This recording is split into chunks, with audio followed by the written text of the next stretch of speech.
Eh bien, bonjour à toutes et à tous. Je me présente. Je m'appelle Christophe Ribuot. Je suis enseignant-chercheur à l'université Joseph Fourier et j'enseigne à l'UFR de pharmacie la physiologie et la pharmacologie. Le cours que nous allons aborder pendant les prochaines heures va donc porter sur le cœur et la circulation sanguine.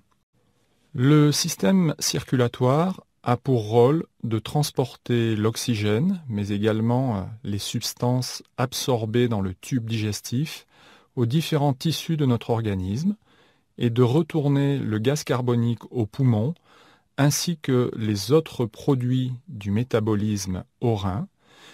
Ce système circulatoire va également participer à la régulation de la température corporelle et va permettre de distribuer différents agents, notamment hormonaux, qui vont permettre le contrôle des activités cellulaires. Donc ces rôles sont multiples et variés et vous allez les rencontrer dans différents chapitres de la physiologie. C'est évidemment le sang qui va transporter ces substances et le sang est pompé par le cœur dans un réseau fermé constitué des vaisseaux sanguins. Nous avons donc une pompe et finalement un certain nombre de vaisseaux sanguins. Cette première figure va illustrer le fait que les vaisseaux sanguins sont organisés de façon à constituer une double circulation. Nous parlerons de la circulation pulmonaire ou petite circulation, située dans la partie supérieure de ce schéma, et la circulation systémique ou grande circulation, située dans la partie inférieure de ce schéma. Nous reviendrons ultérieurement sur ces notions de petite et de grande circulation. La première partie de ce cours va porter sur la pompe. La pompe est représentée en position centrale sur la figure numéro 1. Donc il y a une vision un petit peu centrée sur cet organe.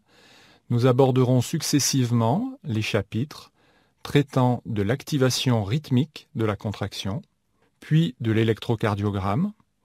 Enfin, nous parlerons du couplage qui existe entre cette excitation rythmique et la contraction musculaire. Nous aborderons donc naturellement l'étude du muscle cardiaque et plus spécifiquement de la fonction pompe de ce muscle cardiaque dans un 5e chapitre. Enfin, nous parlerons du débit cardiaque et de son contrôle. Nous donnerons comme exemple d'adaptation du débit cardiaque l'exercice physique. Dans une deuxième partie du cours, nous aborderons la circulation sanguine. Cette circulation est organisée de façon à permettre dans les capillaires sanguins les échanges entre le sang et les liquides interstitiels. Ces échanges, destinés à assurer le maintien du métabolisme tissulaire, doivent se faire en toutes circonstances. Ainsi, nous aborderons successivement, dans cette partie du cours, la différenciation fonctionnelle des vaisseaux sanguins.